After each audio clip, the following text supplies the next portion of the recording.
శ్రీ మహాగణాధిపతయే నమః, శ్రీమాత్రే నమః. మాచిరాజు భక్తి ప్రేక్షకులందరికీ నమస్కారం. 2026 సంవత్సరంలో ఆగస్టు 1వ తేదీ నవగ్రహాల్లో శుక్రుడు సింహరాశిలో నుంచి కన్యా రాశిలోకి మారుతున్నాడు. అంటే శుక్రగ్రహానికి కన్యా సంక్రమణం జరుగుతోంది. అలా కన్యా రాశిలోకి ప్రవేశించిన శుక్రుడు మళ్ళీ సెప్టెంబర్ 6వ తేదీ కన్యా రాశిలో నుంచి తులారాశిలోకి మారతాడు. అంటే ఆగస్టు 1వ తేదీ నుంచి సెప్టెంబర్ 5వ తేదీ వరకు నవగ్రహాలలో శుక్రుడు కన్యా రాశిలో ఉంటాడు. ఈ శుక్రుడి కన్యా సంక్రమణము 12 రాశుల వారికి ప్రత్యేకమైన ఫలితాలను ఇస్తుంది. సహజ సిద్ధంగా జ్యోతిష శాస్త్రంలో నవగ్రహాలలో శుక్రుడు దాంపత్య కారకుడు, వివాహ కారకుడు, భార్యాభర్తల మధ్య అనుబంధాన్ని పెంపొందింపజేసే గ్రహము. కళారంగంలో రాణించాలన్నా, సినిమా టీవీ రంగాల్లో మంచి అవకాశాలు రావాలన్నా, సంగీత నాట్య రంగాల్లో లలిత కళల్లో తారాస్థాయికి ఎదగాలన్నా శుక్రుడి బలం కావాలి. అలాగే అందానికి సంబంధించిన వ్యాపారాలు, టెక్స్టైల్, లేడీస్ ఎంపోరియం, బొటిక్ లాంటి వ్యాపారాలు, కాస్మెటిక్స్ బిజినెస్, వీటిల్లో లాభాలు రావాలన్నా శుక్రుడి అనుగ్రహం ఉండాలి. శుక్రుడు యోగిస్తే రాజయోగం కలిగి విశేషమైన ధనలాభం కలుగుతుంది. అటువంటి శుక్రుడు సింహరాశిలో నుంచి కన్యా రాశిలోకి మారటం అనేది 12 రాశుల మీద ఎలాంటి ప్రభావాన్ని కలిగింపజేస్తుందో ఈ వీడియోలో మనం తెలుసుకుందాం. తదుపరి కర్కాటక రాశి. కర్కాటక రాశి వాళ్ళకి ఆగస్టు 1వ తేదీ శుక్రుడు కన్యా రాశిలోకి ప్రవేశించగానే, శుక్రుడి కన్యా సంక్రమణం జరగగానే కర్కాటక రాశి నుంచి చూసుకున్నప్పుడు కర్కాటకం, సింహం, కన్య అంటే శుక్రుడి సంచారంలో మార్పు జరిగిన కన్యా రాశి 3వ రాశి అవుతుంది. అంటే కర్కాటక రాశి వాళ్ళకి 3వ స్థానంలోకి శుక్రుడు వచ్చాడు. ఇలా 3వ స్థానంలోకి వచ్చిన శుక్రుడు సెప్టెంబర్ 5 వరకు 3వ స్థానంలోనే ఉంటాడు. అంటే ఆగస్టు 1వ తేదీ నుంచి సెప్టెంబర్ 5వ తేదీ వరకు కన్యా రాశిలో 3వ స్థానంలో ఉన్న శుక్రుడు కర్కాటక రాశి వాళ్ళకి ఎలాంటి ఫలితాలు ఇస్తాడు అనే విషయం గురించి జ్యోతిష శాస్త్రంలో ఒక ప్రమాణ శ్లోకం చెప్పారు. ఆ శ్లోకం ఏంటంటే, వాణిజ్య ధననాశంచ శత్రువృద్ధి ధనక్షయ గతం జీవన రాహిత్యం భార్గవే తృతీయకే అంటూ శాస్త్రంలో శ్లోకం చెప్పారు. అంటే ఈ శ్లోకంలో ఉన్న అర్థం ఏంటంటే, 3వ స్థానంలో ఉన్న శుక్రుడి వల్ల వాణిజ్య ధననాశంచ, వాణిజ్యం అంటే వ్యాపార రంగం, వ్యాపార రంగంలో నష్టాలు వస్తాయి. ధననాశంచ, ధనపరంగా కూడా నష్టం కలుగుతుంది. కాబట్టి వ్యాపారం చేసుకునే కర్కాటక రాశి వాళ్ళు జాగ్రత్తగా ఉండాలి. వ్యాపారాల్లో మోసపోయే అవకాశం ఉంటుంది. ధననాశంచ, ధనపరంగా నష్టపోయే అవకాశం ఉంటుంది. ధనాన్ని ఖర్చు పెట్టేటప్పుడు కొంచెం జాగ్రత్తగా ఆలోచించి ఖర్చు చేసుకోవాలి. 3వ స్థానంలో ఉన్న శుక్రుడి వ్యతిరేక ఫలితాలు ఇస్తాడని ఈ శ్లోకం మనకు చెప్తోంది. అందుకే వాణిజ్య ధననాశంచ శత్రువృద్ధి ధనక్షయ, శత్రువులు పెరుగుతారట. 3వ స్థానంలో శుక్రుడి వల్ల ఇంతకు ముందు కంటే ఇప్పుడు శత్రువులు పెరుగుతారు. కాబట్టి ఎవరిని శత్రువులు చేసుకోకుండా అందరితో మంచిగా ఉండే ప్రయత్నం చేస్తూ ఉండాలి. అలాగే ధనక్షయ, క్షయ అంటే క్షీణించిపోవటం, క్రమక్రమంగా మీరు సంపాదించిన ధనం తగ్గిపోయేలాగా 3వ స్థానంలో ఉన్నటువంటి శుక్రుడు ఫలితం ఇస్తాడు. అందుకే శత్రువృద్ధి ధనక్షయ అంటూ శ్లోకంలో చెప్పారు.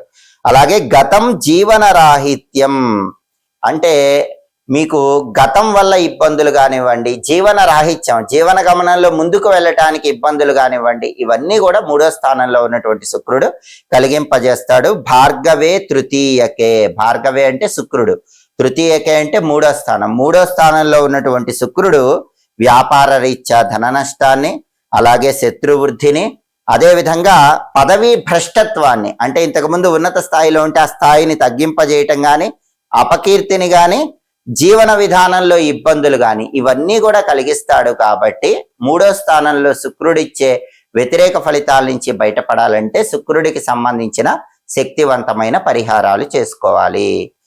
ఆగస్టు 1 నుంచి సెప్టెంబర్ 5 వరకు 3వ స్థానంలో శుక్రుడిచ్చే వ్యతిరేక ఫలితాలు పూర్తిగా తొలగింపజేసుకోవాలంటే కర్కాటక రాశి వాళ్ళు ఖచ్చితంగా శుక్రుడికి సంబంధించిన శక్తివంతమైన పరిహారాలు చేసుకోవాలి. ఆగస్టు 1వ తేదీ నవగ్రహాలలో శుక్రుడు సింహరాశి నుంచి కన్యా రాశిలోకి మారగానే, శుక్రుడి కన్యా సంక్రమణం జరగగానే, ఈ శుక్రుడి కన్యా సంక్రమణం 12 రాశులలో కొన్ని రాశులకు అనుకూల ఫలితాలు ఇస్తుంది, కొన్ని రాశులకు వ్యతిరేక ఫలితాలు ఇస్తుంది.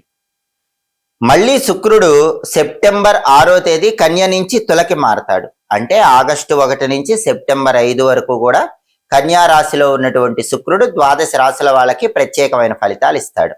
అనుకూల ఫలితాలు వచ్చే రాశుల వాళ్ళు అనుకూల ఫలితాలు ఇంకా పెంచుకోవటానికి, వ్యతిరేక ఫలితాలు వచ్చే రాశుల వాళ్ళు వ్యతిరేక ఫలితాలు తగ్గింపజేసుకోవటానికి శుక్రుడికి సంబంధించిన కొన్ని శక్తివంతమైనటువంటి పరిహారాలు, పూజలు చేసుకోవాలి. నవగ్రహాలలో శుక్రుడికి అలసందలు, బొబ్బర్లు అంటే చాలా ఇష్టమని జ్యోతిష శాస్త్ర గ్రంథాల్లో చెప్పారు.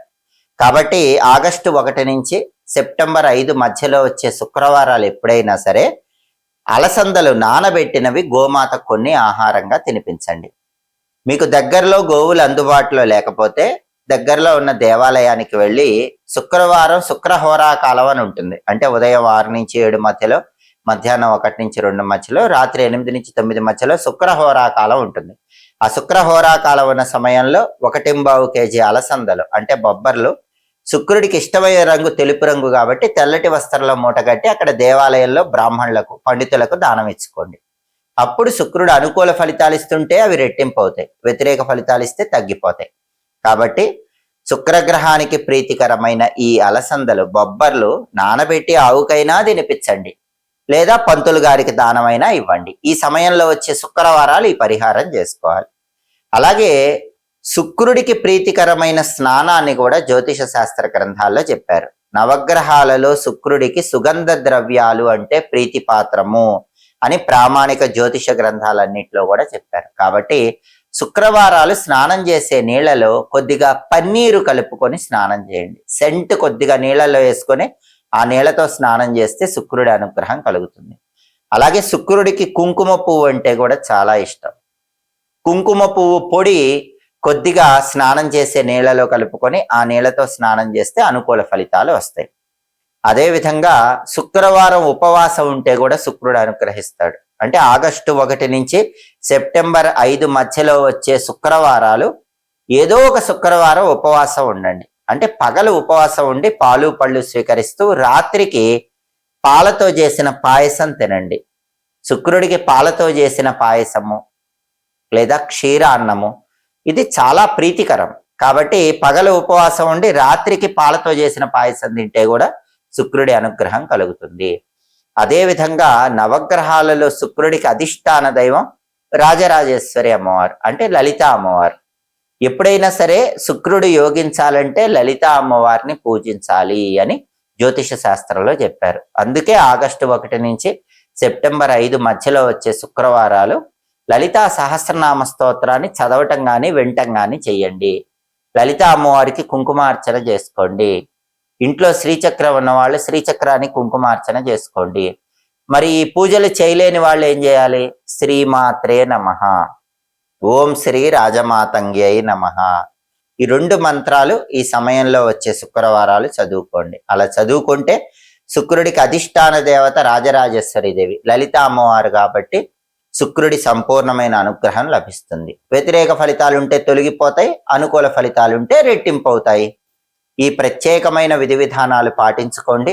శుక్రుడి అనుగ్రహాన్ని ద్వాదశ రాశుల వాళ్ళు సులభంగా పొందండి. ఎప్పటికప్పుడు గ్రహాల సంచారంలో వచ్చే మార్పులను బట్టి రాశి ఫలితాలు తెలుసుకోవాలనుకుంటున్నారా?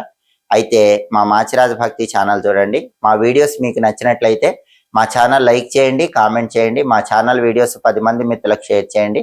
మా ఛానల్ సబ్స్క్రైబ్ చేసుకోండి. పక్కనున్న బెల్ సింబల్ నొక్కటం మాత్రం మర్చిపోకండి.